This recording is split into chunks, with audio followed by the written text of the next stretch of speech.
Oke, assalamualaikum teman-teman semua. Dalam kesempatan kali ini saya akan berbagi tutorial. Di sini cara agar Google Chrome default browser di laptop di Windows 11 ya, ataupun di Windows 10. Jadi caranya hampir sama ya.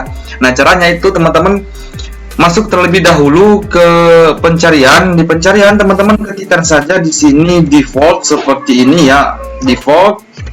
Nah, seperti ini. Kemudian teman-teman pilih di bagian menu aplikasi default, kemudian teman-teman klik buka.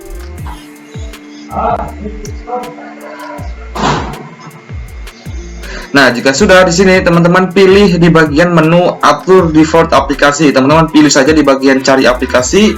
Teman-teman ketikkan saja Chrome seperti ini, kemudian pilih di bagian logo panah ini ya, kita klik.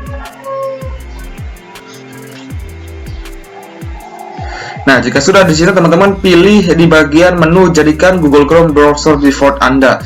Teman-teman tinggal klik saja tetapkan default seperti ini. Maka nanti secara otomatis di sini untuk aplikasinya berubah ya menjadi Google Chrome yang tadinya Microsoft Edge. Jadi caranya sangat mudah dan juga gampang. Semoga video ini bisa memberikan manfaat. Jangan lupa untuk like, comment, share, dan juga subscribe. Wassalamualaikum warahmatullahi wabarakatuh.